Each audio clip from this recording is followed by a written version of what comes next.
Chicos, ¿qué tal? Buenas tardes.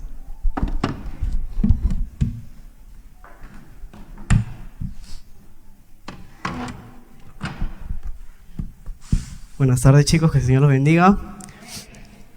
Vamos a abrir nuestras Biblias, continuando los proverbios donde estamos. ¿En qué versículo nos quedamos? A ver, ¿alguno? ¿En qué versículo? ¿Qué capítulo primero? ¿Se acuerda del capítulo por lo menos?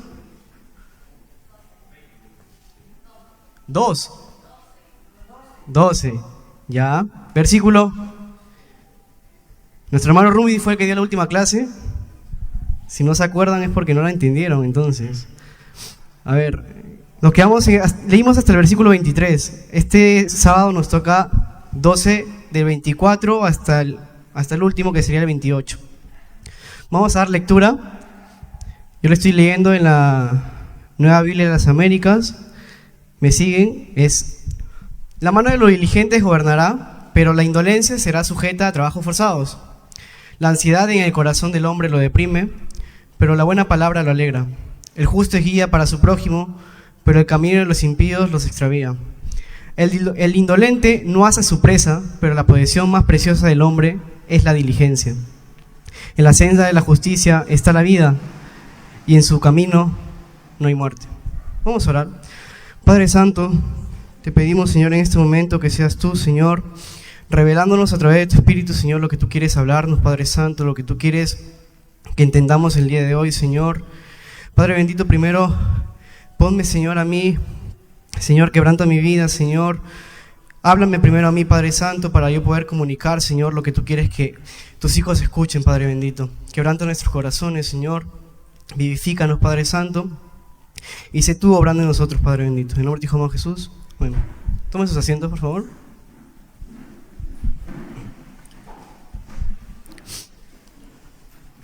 A ver, estamos continuando con el libro de Proverbios. En los versos anteriores, casi, bueno, en todos los proverbios que hemos leído, se da esto que nosotros llamamos como contraste, ¿no? Vemos lo que hace el sabio, lo que hace el necio. De distintas palabras lo llaman el justo, el necio de repente, el negligente, el diligente, pero mayormente son comparaciones, ¿no? Y estas comparaciones, ¿para qué nos han servido? ¿Para qué nos pueden llegar a servir? Yo acá he puesto algunas razones por las cuales es que aquí el autor de los proverbios, a medida que da los proverbios, es que hace este tipo de comparaciones. Una de las razones que he visto es que son por ejemplo, nos demuestra aquí a discernir, nos ayuda a discernir que entre lo bueno y lo malo, ¿no? Si vemos lo que hace el necio, lo que hace el justo, pues vamos a ver el actuar, cómo actúa un hombre justo, cómo actúa un hombre necio. Entonces, nos puede ayudar a discernir. Mientras el mundo confunde lo que es bueno y lo que es malo, a lo cual a lo malo le llama bueno y a lo bueno malo, acá los proverbios nos recalcan y nos dan claramente la guía que debemos seguir. Otra de las cosas por las cuales están esta serie de contrastes es para mostrarnos las consecuencias de que tiene el actuar como necio, ¿no? Por ejemplo, nos dice que el sabio prospera, mas el necio sufre, el justo tiene paz, pero el malvado vive en temor, ¿no? Esto nos enseña que nuestras acciones tienen resultados y que no podemos vivir haciendo lo que se nos da la gana, ¿no? Entonces, todas las cosas que hagamos, sea tarde o temprano, va a haber las consecuencias de nuestro pecado. Ya sea aquí en la tierra, que también podemos llegar a pagar, pero sabemos que hay un final y hay una vida eterna. Otra cosa más también es que nos sirven como un espejo. ¿Para qué? Para reflejarnos a través de los proverbios. Si vemos nuestra vida de repente, podemos ver que de repente en el versículo 16 dice que el enojo del necio se conoce al instante. Entonces, ahí podemos ver, reflejarnos, si es que nosotros nos enojamos al instante cuando pasa cualquier cosa. De repente estamos tocando y el cantante desafina horrible, entonces me molesto con la persona que está cantando o con la persona que está al frente, ¿no? Y pues ahí podemos ver por qué estamos actuando así. Estamos actuando de hecho como unos necios, no estamos actuando como sabios.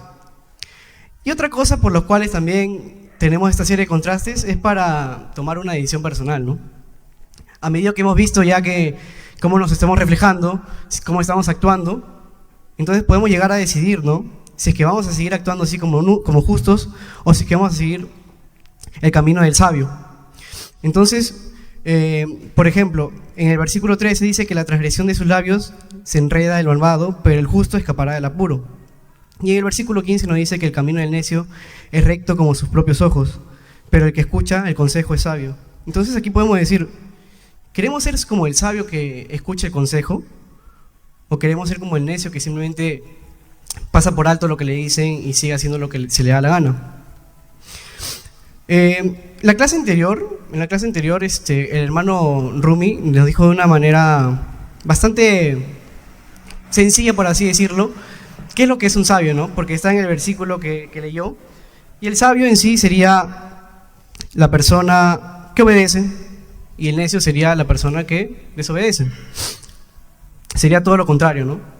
Entonces, el día de hoy nos vamos a centrar en lo que es el versículo del 24 a 28, que lo he titulado, bueno, no está ahí el título, pero el título que le puse es, el título que le puse es La diligencia que conduce a la vida. Aquí nos habla acerca de la diligencia, ¿no? Entonces vamos a leer el versículo 24, que dice, la mano de los diligentes gobernará, pero la indolencia será sujeta a trabajos forzados. Aquí, primero lo que vamos a hacer es separar esto en 3 puntos.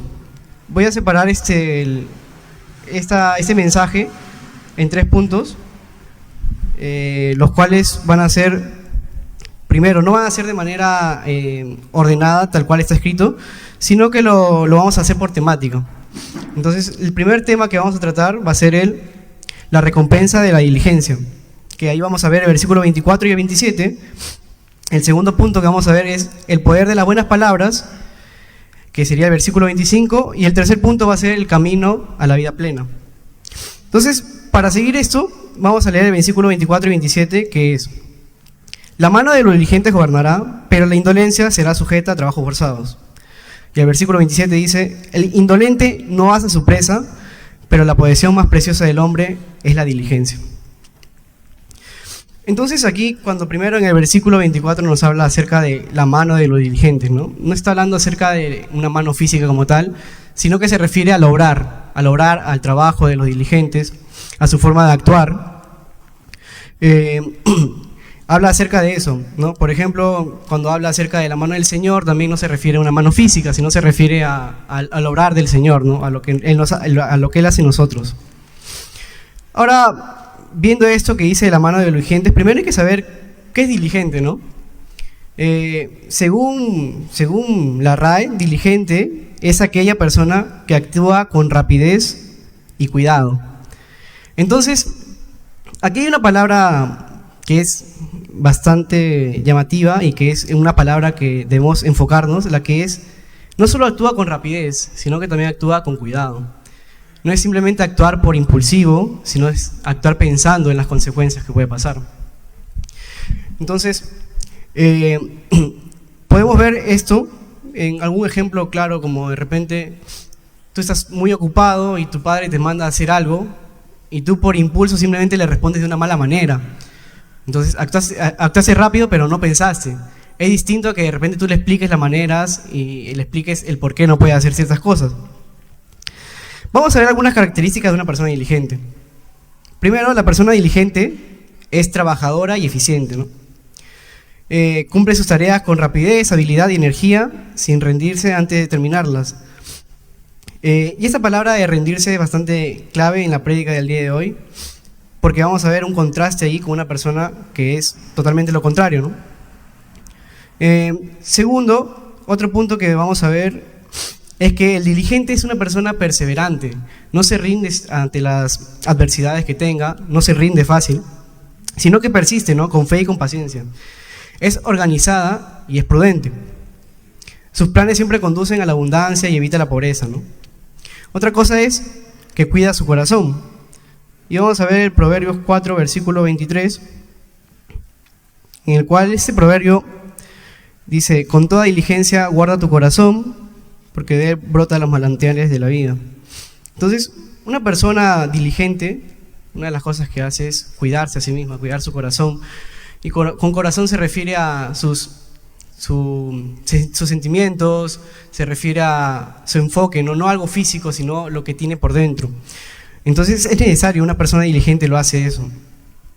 Segundo, otro punto, es un buen administrador. Esto podemos verlo también en el ejemplo de la mujer virtuosa, por ejemplo, ¿no? Que es buena administradora de su casa. De repente uno con pocos recursos, de repente gana sueldo mínimo y tiene 2 hijos, pero aún así hace que alcance. No sabemos cómo, pero lo hace. Entonces, esa es una de las características de una persona diligente. No gasta en cosas vanas. Si de repente no tiene para comer, se va todos los fines de semana a comprar algo, cosa que no le alcanza, ¿no? Y otra de las cosas es que es una persona obediente. La diligencia es un deber cristiano que implica ser activo y es cuidadoso, ¿no?, en obedecer los mandamientos de Dios y atender a su llamado. Una persona cristiana no puede ser lo contrario a alguien diligente, ¿no? Una persona cristiana debe ser diligente porque debemos cuidar nuestra salvación con temor y con temblor. Y un ejemplo de diligencia en la Biblia podemos verlo en el libro de Génesis, ¿no? Hay muchos ejemplos, pero uno de los que quiero usar es el ejemplo de José. José, como bien conocemos su historia, de repente la gran mayoría lo conoce, pero para los que no conocen, José tenía 11 hermanos, 10 mayores y uno era menor. José claramente era el favorito de su casa, ¿no? Su papá lo trataba distinto a todos los demás, incluso le dio una túnica de colores, cosa que a ninguno de otros le dio, pero a él sí. Y sus hermanos no lo querían, ¿no? Y José tampoco ayudaba mucho a que lo quieran, porque incluso una vez le contó a sus hermanos que estaba soñando que todos sus hermanos se postraron a adorarle prácticamente, incluso hasta sus papás. Entonces José tampoco ayudaba a que lo quieran, ¿no? Y sus hermanos no querían. ¿Qué hicieron sus hermanos? Estaban tan hartos del favoritismo que tenían sus padres a José, le tenían tanta envidia a José, que decidieron venderlo. Lo vendieron y a su padre, ¿qué le dijeron? Le dijeron que José había muerto, pues, que lo había matado un felino, un gatito. Y su padre les creyó, ¿no? Entonces José fue a parar a Egipto de esclavo y en Egipto lo compró un hombre llamado Potifar y pues José en la casa de Potifar hizo prosperar su casa y lo puso en autoridad dentro de su casa. Hasta que pasó algo, la mujer de Potifar como que lo estaba seduciendo porque suponemos que José era un hombre guapo, no era un hombre de repente fornido, trabajador. Entonces la mujer lo estaba seduciendo, ¿no? Y José, al parecer José estaba casi cayendo un poco porque vemos en la escritura que dice que deja una prenda. Entonces, pero aún así José llegó a huir a tiempo. Y la mujer, al ver que José no cayó ante su seducción, por cólera, lo que hizo fue decirle a su marido de que José quiso abusar de ella, ¿no? Y pues lo que hicieron, lo metieron preso. Y José, otra vez, ya había llegado a un puesto de autoridad en la casa de Potifar y ahora de nuevo cayó preso. Y dentro de la prisión se conoce a un copero, el cual le revela sus sueños, también un panadero, ¿no? Y después de poco el copero sale de prisión, pero pasan unos años y el faraón tiene un sueño que lo atemoriza, que no lo deja tranquilo, ¿no? Es el famoso sueño de las 7 vacas flacas, de las vacas gordas, y nadie podía interpretar este sueño. Entonces el copero se acuerda de José. El copero se acuerda que tenía un conocido en la prisión que una vez le reveló un sueño y que de repente le podía revelar ese sueño también, ¿no? ¿Y qué hace? Lo mandan a llamar a José, y José, sabio, lo que hace primero es, le revela el sueño al faraón, y después de eso no solamente le revela el sueño, sino que también le dice cómo administrar Egipto para esos años de hambruna que iban a haber. Entonces ahí se dieron cuenta de que José era un hombre excepcional, ¿no? Era un hombre súper dotado, porque incluso le da la solución para el problema que los estaba atemorizando. Les da que administren bien los recursos, porque iba a haber 7 años de abundancia, pero después iba a haber 7 años de hambruna. Entonces no tuvieron otra manera que más que poner a José también para gobernar. El faraón todavía le dice de que va a ser el segundo debajo de él nomás. O sea, por encima de José no había nadie más que el faraón en Egipto. Y vamos a ir a Génesis 41, versículo 39. Dice, y Faraón dijo a José, puesto que Dios te ha hecho saber todo esto, no hay nadie tan prudente ni sabio como tú. Tú estarás sobre mi casa y todo mi pueblo obedecerá tus órdenes. Solamente en el trono yo seré mayor que tú. Faraón dijo también a José, mira, te he puesto sobre toda la tierra de Egipto. Y Faraón se quitó el anillo de sellar de su mano y lo puso en la mano de José, lo vistió con vestidura de lino fino y puso un collar de oro en su cuello. Entonces, aquí podemos ver que José, después de todo ese tiempo de adversidad que había pasado, de que sus hermanos le habían vendido, después caer preso de nuevo por una mentira, aún así, José, en todo ese tiempo de adversidad, fue un hombre diligente, fue un hombre sabio, y Dios al final de todo, aquí se cumple lo que dice este verso, lo puso a gobernar Egipto prácticamente, porque estaba solamente por debajo de Faraón. Entonces, aquí podemos ver cómo la diligencia lleva a gobernar o liderar, ¿no? Y esto también aplica en el ámbito laboral, ¿no? No solamente es para el ámbito de acá, sino para nuestra vida secular, podemos decirlo. Uno en el trabajo no va a ascender simplemente porque tiene cara bonita o porque hace las cosas bien, sino que también debe mostrar ciertas actitudes, debe ser diligente, debe actuar de una buena manera. Entonces, aquí está de moda últimamente una palabra que la mayoría de nosotros muchas veces lo hacemos, que es procrastinar. Y procrastinar es totalmente lo contrario a lo que sería la diligencia, ¿no? Entonces, si continuamos con el versículo, sería, pero la indolencia será sujeta a trabajos forzados. Acá la indolencia lo podemos tomar como esa palabra que acabo de decir, que es procrastinación, o como, como descuido, como una persona conformista. Entonces, una persona indolente es una persona, como dijimos, perezosa, desinteresada, descuidada. Entonces es todo lo contrario a lo que es la persona diligente. Y aquí otra vez vemos ese contraste que vemos a lo largo de Proverbios entre el sabio y el necio, ¿no? Aquí en vez de sabio y necio le pusieron el diligente y el indolente. El sabio aquí sería el diligente y el necio sería el indolente.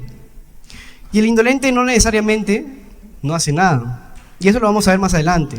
No es que el indolente sea un vago que no haga nada, sino que una de las características que hace el indolente es que muchas cosas las empieza y no las termina, o se queda ahí nomás.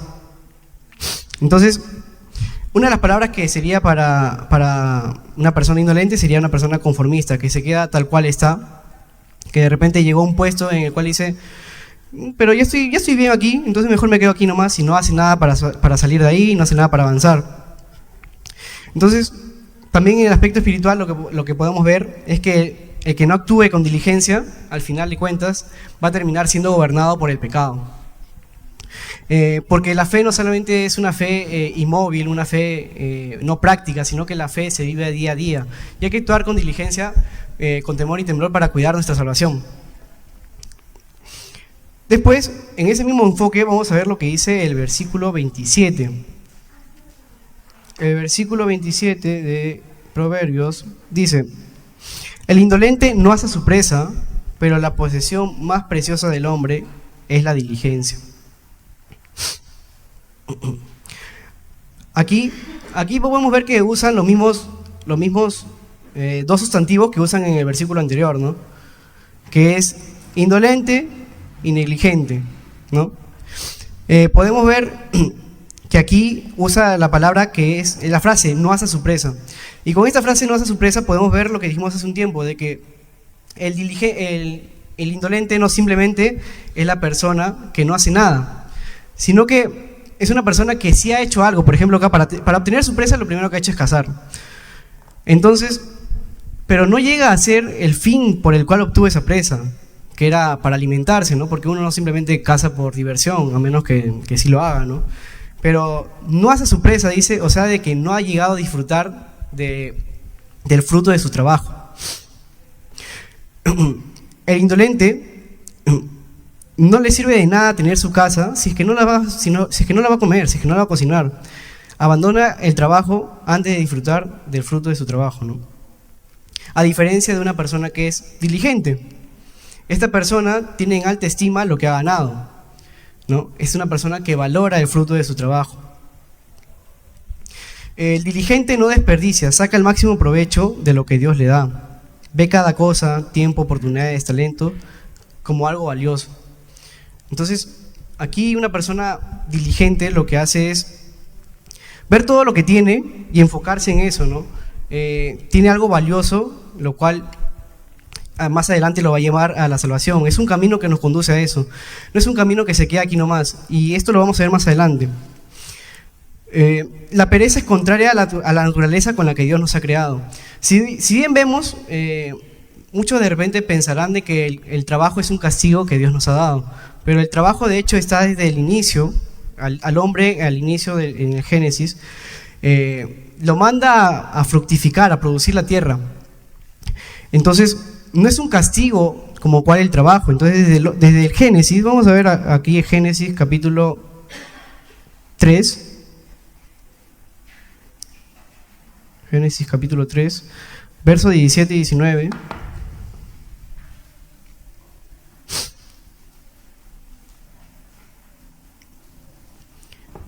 A ver. En Génesis nos dice: entonces el Señor dijo a Adán, por cuanto has escuchado la voz de tu mujer y has comido del árbol. A ver, ¿sí es eso? Ya. Sí. Obedeciste a la voz de tu mujer y comiste el árbol de que te mandé, diciendo, no comerás de él, maldita será la tierra por tu causa, con dolor comerás de ella todos los días de tu vida.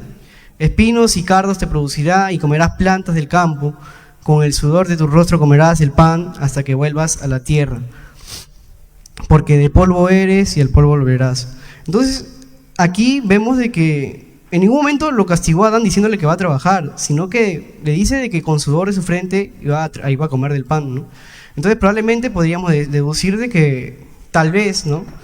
Al inicio el hombre trabajaba y no se cansaba, ¿no? De repente esa sí es una de las consecuencias, ¿no? El cansancio, el agotamiento físico.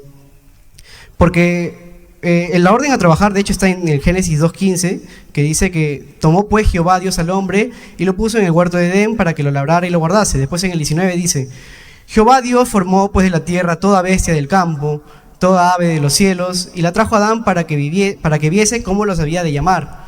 Y todo lo que Adán llamó a los animales vivientes, ese es su nombre. O sea, de que Adán estaba poniéndole también nombre a todos los animales, a cada uno de ellos, ¿no?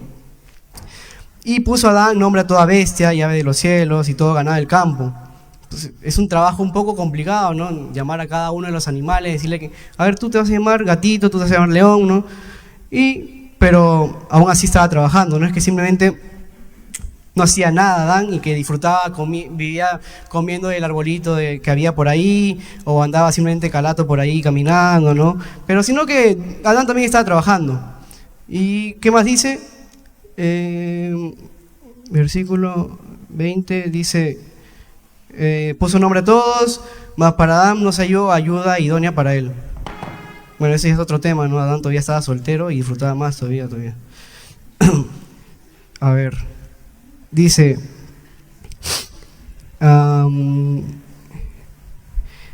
seguimos, también la Biblia, de hecho, la Biblia es bastante tajante con las personas que no quieren trabajar. La Biblia es bastante tajante con ellos y más bien los manda al orden, ¿no? Porque están viviendo en desorden. Vamos a ir a 2 de Tesalonicenses. Ahí Pablo es bastante tajante con esas personas vagas, ¿no? Con esas personas ociosas. Dice 2 de Tesalonicenses 3, versos del 10 al 12. ¿Qué nos dice? Porque también cuando estábamos con vosotros, les ordenamos esto. Pero voy a leer otra versión porque no sé por qué estoy con esto.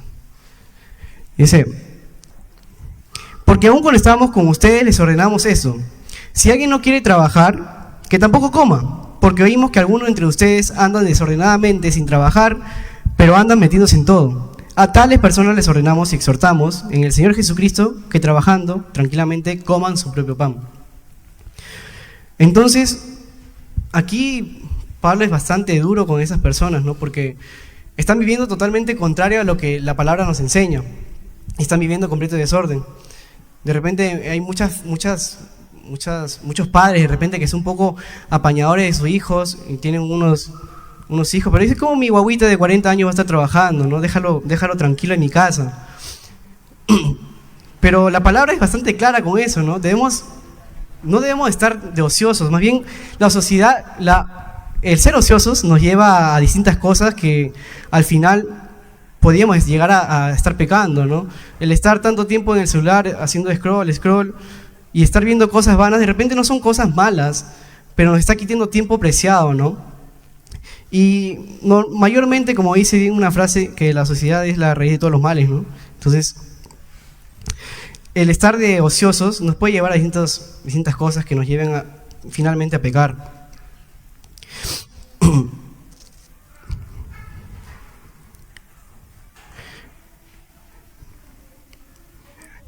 Nosotros como cristianos debemos ser personas diligentes, ¿no? No debemos ser personas negligentes como tal. Entonces,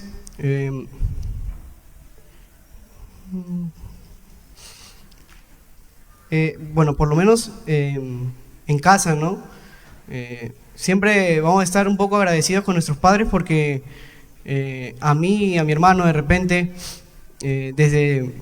bueno, a mí por lo menos desde que tenía 18 años, mi papá nunca le gustó que yo esté de vago cuando esté en vacaciones, ¿no? Por ejemplo, siempre me mandaba a trabajar, a producir, a ganar dinero, a hacer algo para la vida, porque eso también nos enseña al valor del trabajo, ¿no?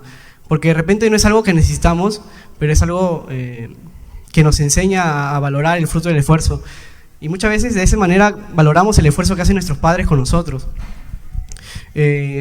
A nosotros dos, desde que podemos trabajar, por lo menos, porque desde que yo he crecido, últimamente no dejan trabajar a menores de edad, ¿no? Entonces, desde que soy mayor de edad, todas las veces que he estado de vacaciones, de repente, siempre he tenido que trabajar.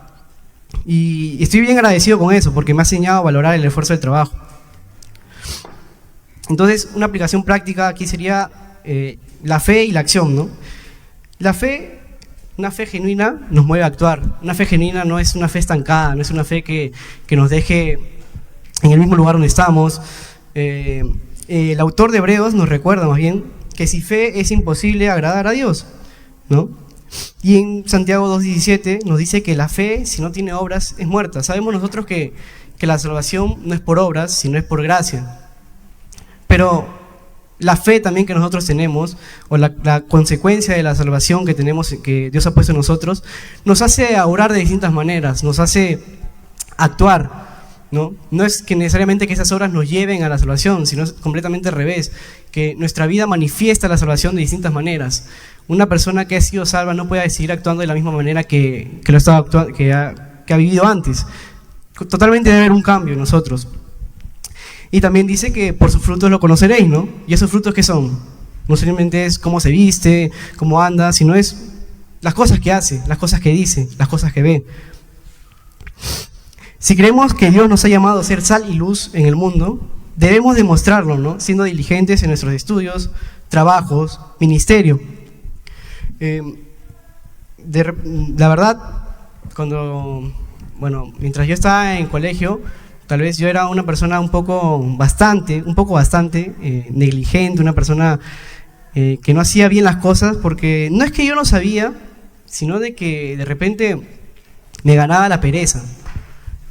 Una vez, yo me acuerdo, que yo nunca he jalado un curso, que recuerde, nunca he jalado un curso, pero sí llegué a tener un 11, casi jalado. Y lo peor es que fue en el curso de religión, ¿no? Ese es lo más raro, que fue en el curso de religión. Mi mamá pensaba de que era porque enseñan catolicismo, Jordan debe haber estado debatiendo con la profesora y la profesora la agarró con él. Pero la verdad fue por algo muy distinto, porque como les vuelvo a repetir, yo en el colegio no era una persona que no supiera o que no haga las cosas, porque si simplemente el colegio fuera por exámenes o por exposiciones, tal vez hubiera sido el primer puesto. Pero también, lamentablemente, también calificaban lo que era el cuaderno y todo eso, y a mí nunca me gustó escribir. De hecho, hasta ahorita creo que no tengo ningún lápiz en mi casa, porque no escribo. Y me acuerdo que llega la entrega de libretas de ese año, y mi mamá recoge y ve un 11, pues, en religión. Dijo, ¿qué? tengo que ir a hablar con la profesora.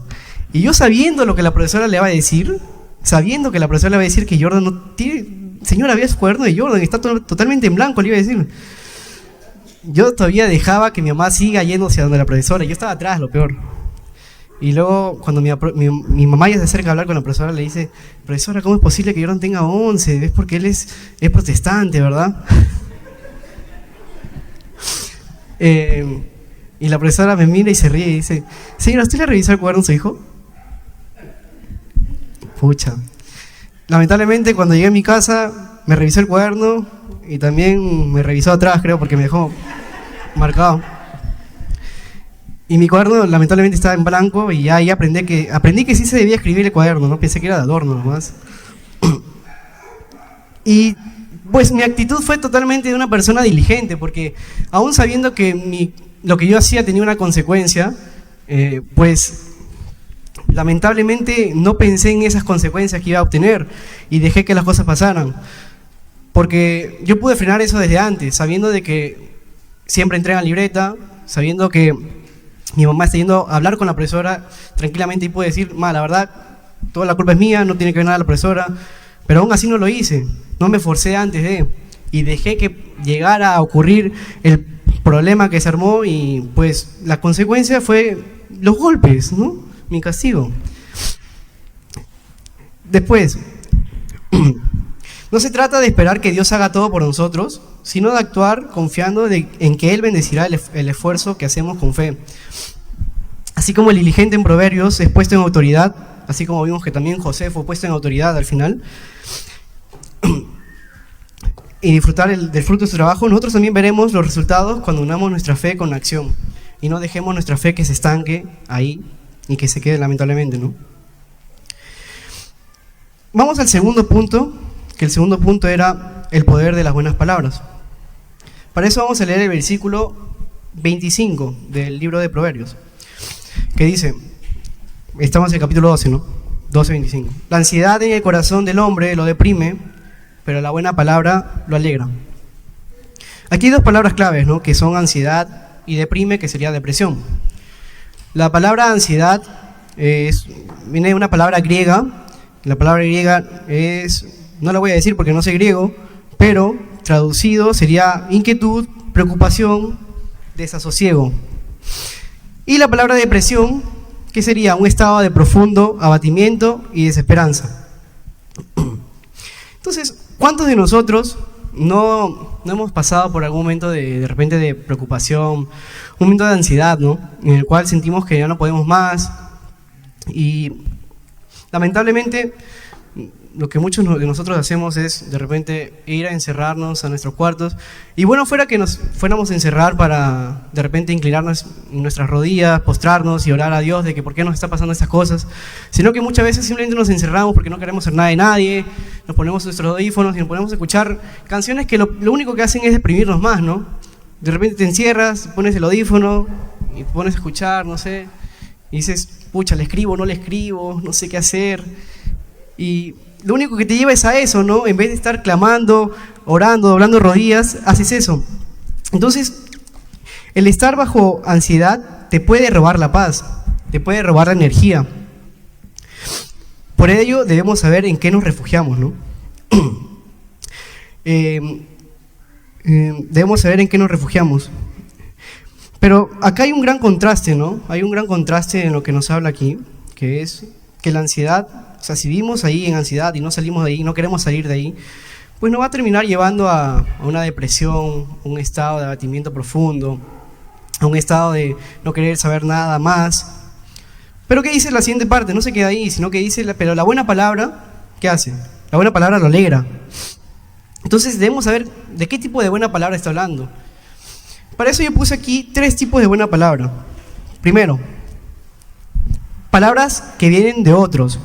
O sea, hay que saber el tipo de personas, el tipo de entorno que tenemos, las personas con las cuales nos estamos juntando.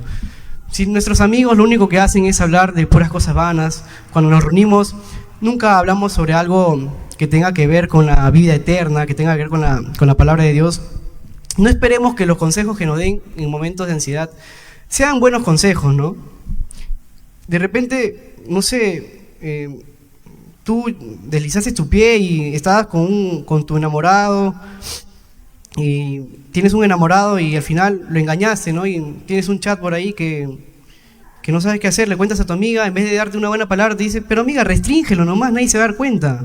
Total, la restricción es con clave. No creo que te revise eso. ¿Esa es una palabra sabia o es una palabra necia? Entonces debemos saber el entorno en el cual andamos, ¿no? Un buen consejo sería, amiga, tienes que hablarle, tienes que decirle y tú verás las consecuencias de tu pecado, ¿no? De repente él decide terminarte, ya pues tú verás. Pero debes afrontarla. La persona que tengamos a nuestro alrededor, si es que simplemente cuando pasa algún tipo de circunstancia nos dicen palabras bonitas, palabras que queremos escuchar, lo más probable es que no nos esté diciendo la verdad. Normalmente la verdad te duele, la verdad te hiere. Una persona que te quiere te va a decir la verdad como es. Entonces, no esperemos buenos consejos de amigos malos, de amigos negligentes, de amigos necios. Entonces, por eso debemos rodearnos de gente que sus frutos sean frutos de vida eterna, ¿no? Otro tipo de buena palabra sería nuestra propia palabra. ¿A esto qué voy? Que el concepto que nosotros tenemos de nosotros mismos es muy importante. En nuestras clases que tenemos de grupo pequeño, hemos estado llevando un libro en el cual nos hablaba también sobre la identidad que tenemos nosotros en Cristo. Y esta identidad, nosotros debemos saber quiénes somos, ¿no? Y el libro también decía como que hay que hacer un cambio de chip, ¿no? O sea, está bien, nosotros sabemos que somos pecadores, nosotros sabemos que no podemos hacer nada por nosotros mismos, pero ahí no se queda la cosa, sino que la Biblia también dice que somos hijos de Dios. Somos pecadores, pero el Señor ha venido a salvarnos. No podemos hacer nada por nosotros mismos, pero si estamos en Cristo, todo lo podemos, dice la Biblia también. Entonces, el cambio de chip o el ver las cosas de distinta manera, desde otra perspectiva, también ayuda a nosotros, porque si estamos en un momento de persecución, un momento de angustia, y nos encerramos, y pues en nuestra mente simplemente está, y todavía soy un pecador, todavía no tengo nada bueno en mí, pues nosotros no vamos a salir de esa angustia.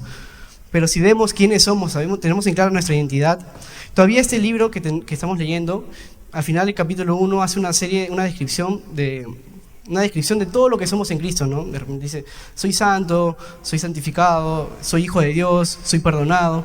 Y todas esas cosas lo debemos recordar frecuentemente. No solamente ver el otro lado, sino también es bueno el ver quiénes somos en Cristo y qué ha hecho por nosotros, ver el resultado de la santificación que Él tiene en nosotros.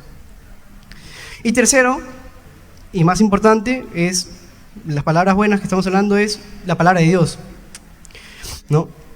Todas las anteriores, como hemos visto, siempre, bueno, los amigos que nos digan tienen que ser amigos que se basen en la palabra de Dios. Nuestra propia palabra se debe basar también en la palabra de Dios. Pero también la palabra de Dios está llena de promesas, ¿no? Está llena de consuelo para esos momentos de angustia, para esos momentos que estamos turbados, para esos momentos en los cuales no sabemos qué hacer.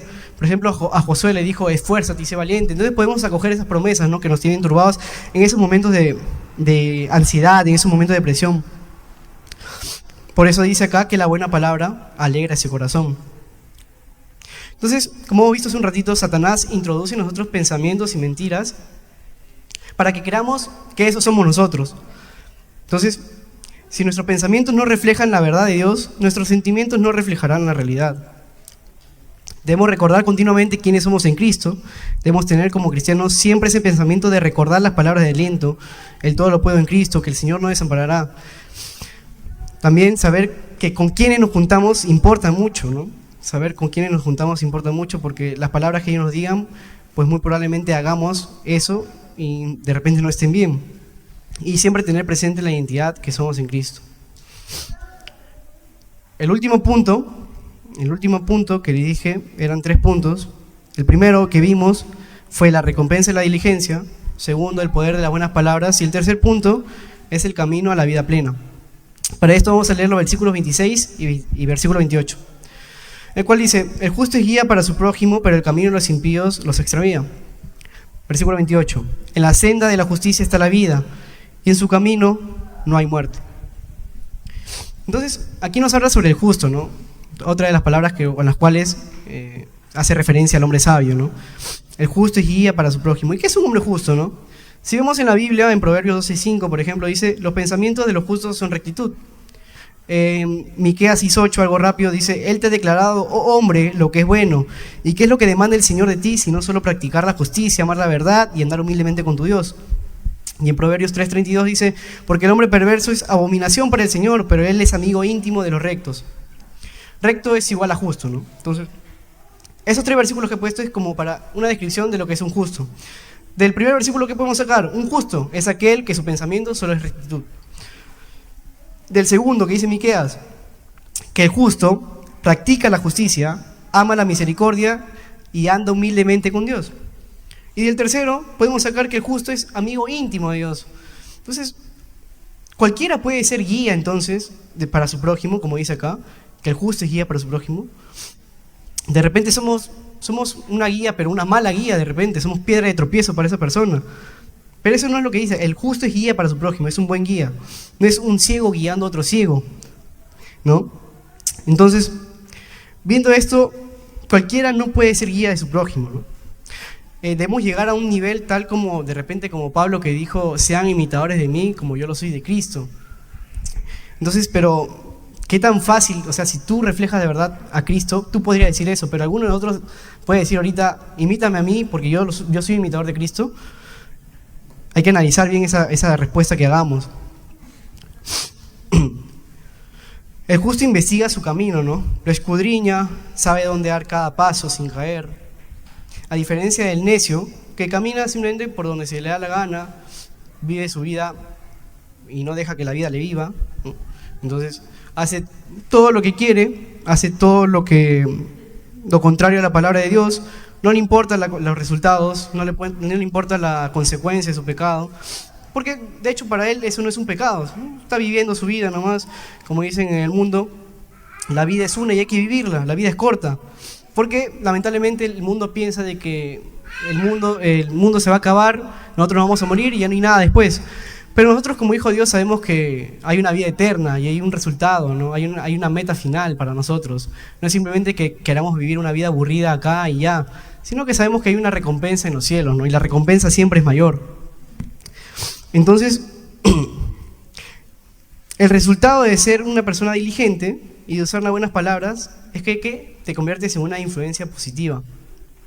O sea, nosotros podemos influenciar a nuestras personas de alrededor de tal manera a ser guía para ellos, a no ser de piedra de tropiezo, sino todo lo contrario, de ser de ejemplo para ellos, de vivir de acuerdo a la palabra de Dios y que ellos sigan de repente nuestro caminar, andar discipulando a los demás. Ser justo tampoco es ser perfecto, ¿no? Sino buscar vivir conforme a la voluntad de Dios. Nosotros estamos camino a la perfección, pero no somos perfectos. Eso es lo que estamos buscando. Y como se ha escrito en este capítulo, amando la instrucción, teniendo pensamientos rectos, hablando verdad y obrando fielmente. El justo es como una brújula que apunta a la dirección correcta, mientras que el impío lleva a la perdición. Mira el verso 28. El verso 28, ¿qué nos dice? El verso 28 nos dice: en la senda de la justicia está la vida, y en su camino no hay muerte. Aquí no vemos ese contraste como tal que se da en los otros capítulos, en los otros versículos, ¿verdad? Simplemente nos habla que en la senda de la justicia está la vida y en ese camino no hay muerte. Nos da ese resultado, el resultado de dar injusticia. Y acá la senda, cuando dice senda, se refiere al rumbo que tomamos en nuestra vida, a la dirección que tenemos, hacia dónde nos dirigimos. Aquí nos quiere mostrar que viviendo rectamente en dirección hacia Dios, eso nos trae la vida eterna, ¿no? En Juan 10:10, si vamos a Juan 10:10,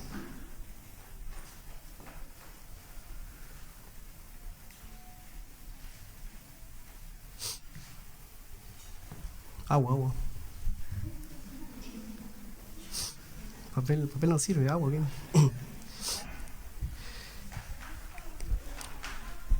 Dice: el ladrón solo viene para robar, matar y destruir, mas yo he venido para que tengan vida y para que la tengan en abundancia. Gracias, señora.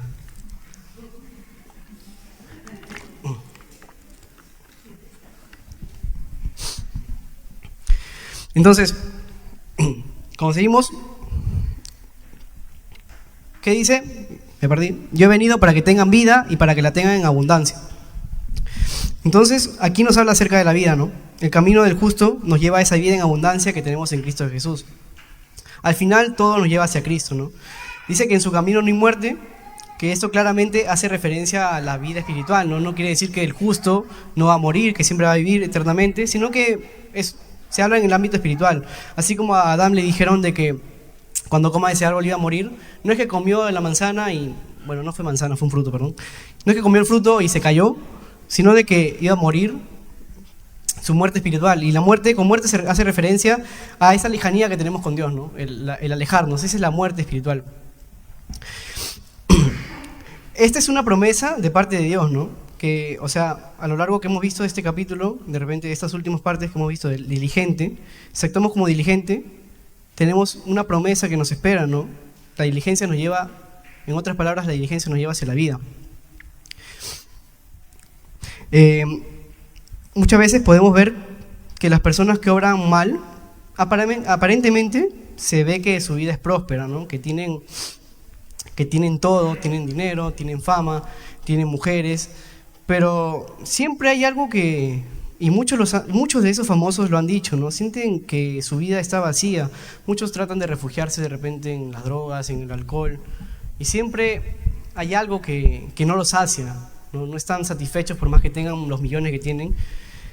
Es que lamentablemente ellos no tienen a Cristo, que ese es el punto que les falta, ¿no? Ese es el todo que les falta, de hecho. Elegir este camino significa no solo la vida eterna, sino una vida plena. Una vida con propósito, una vida con paz, una vida con gozo, una vida con verdadera satisfacción. Es una vida donde tus raíces no son removidas y ningún daño grave te sobreviene, ¿no? La senda de la justicia significa que estamos libres de condenación, somos partícipes de la naturaleza divina y estamos seguros con Cristo. Esto para nosotros como jóvenes debe llevarnos a entender de que la verdadera satisfacción o que la verdadera recompensa no está en los placeres de este mundo, ¿no? En la fiesta, de repente en el éxito inmediato que podamos tener, las ganancias, sino que va mucho más allá de eso, sino que tenemos una recompensa, una morada celestial que nos espera al final de este camino, de este largo camino, y la recompensa es una vida eterna, ¿no? Ya para ir acabando, a lo largo de estos capítulos que hemos visto de Proverbios, porque este es el último versículo de Proverbios 12, como vimos, podemos ver un contraste entre dos caminos, ¿no? El camino del sabio y el camino del necio. Y versículo por versículo podemos ir de repente sacando algunas conclusiones. Que el que trabaja con esfuerzo de repente avanza, ¿no? Más que el perezoso siempre se estanca. En otro de repente que el sabio no solo trabaja, sino que también cuida su corazón y el de los demás. Y que el que vive rectamente no solo prospera en esta vida, sino que tiene la seguridad de la vida eterna. Entonces, ya como acabando, hay que hacer una serie de preguntas, ¿no? ¿Cómo estamos usando el tiempo y los dones que Dios nos ha dado? ¿Lo usamos con diligencia? ¿Lo usamos de una manera adecuada?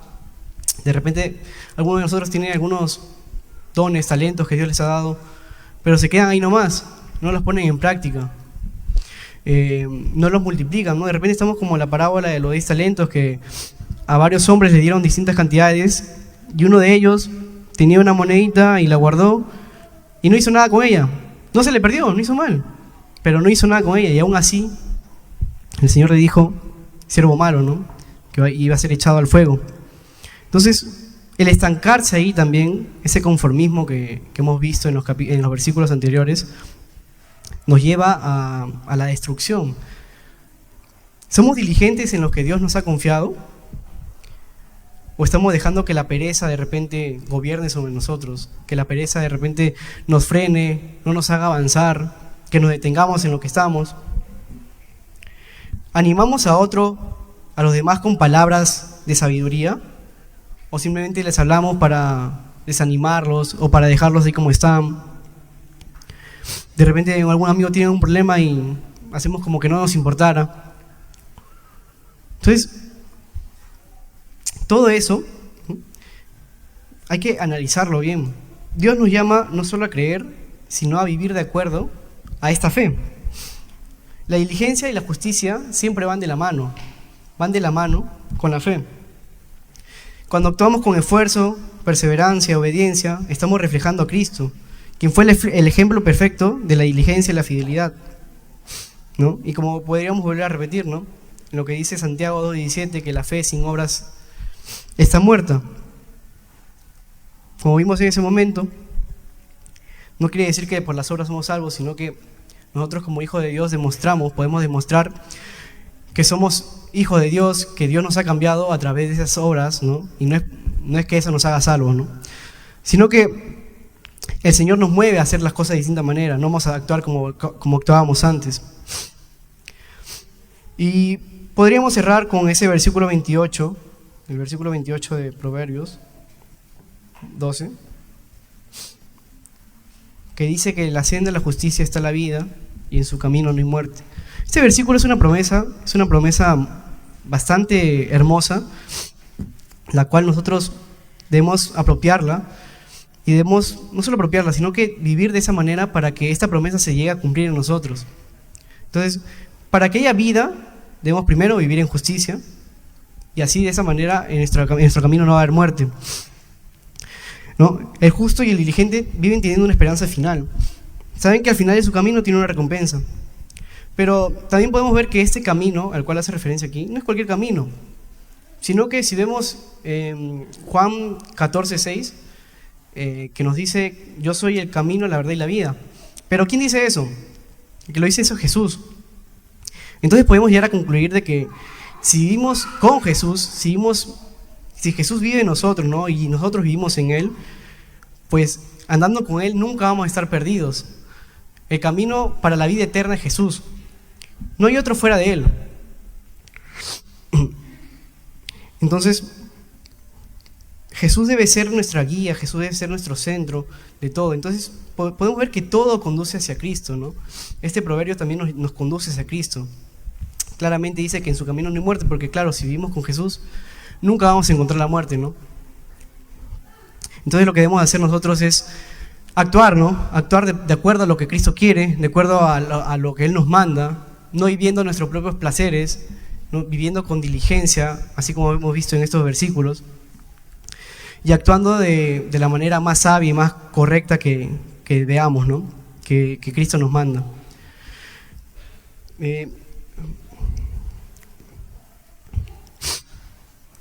Vamos a terminar aquí ya. Y voy a leer de nuevo este último versículo, que es: en la senda de la justicia está la vida y en su camino no hay muerte, ¿no? Entonces, oremos al Señor para pedirle de que Él sea nuestro camino, para pedirle que Él sea nuestro guía, para pedirle que Él sea nuestra senda por el cual podamos andar. Señor Padre Santo, mira la vida de cada uno de nosotros, Dios.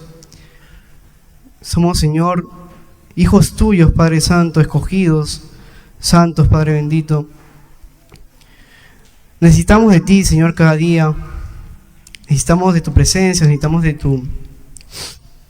tu llenura, Padre bendito. Sabemos que sin ti no podemos nada, Padre. Te pido, Señor, en esta hora, por cada uno de estos chicos, Padre Santo, por cada uno de nosotros, por mi vida, Padre bendito, que tú seas obrando, Señor, que seas actuando en nosotros, Dios bendito, que puedas, con tu Santo Espíritu, Señor, mover, Señor, nuestra alma, quebrantarnos, Padre Santo, para que podamos llegar, Señor, a tal punto en que podamos decir: imítenme a mí, como yo soy imitador de Cristo. De que a nuestros amigos, Padre Santo, nos vean a nosotros y vean que somos personas que no le vamos a dar cualquier tipo de consejo, sino que saben que de nuestra boca va a salir palabra tuya, Padre bendito. Ayúdanos, Padre Santo, a poder, Señor, ser cada día más como Cristo.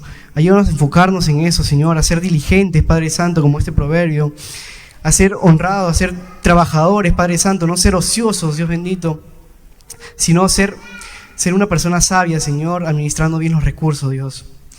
Te pido, Señor, que seas con cada uno de nosotros, Señor, y que la palabra, Señor, que tú me has hablado el día de hoy, Señor, que aunque sea un poco de eso, Señor, le queda a los chicos que están presentes, Padre Santo. Te agradezco, Dios bendito, porque tú has sido y eres bueno, Señor, con cada uno de nosotros. En nombre de tu Hijo amado Jesús. Amén.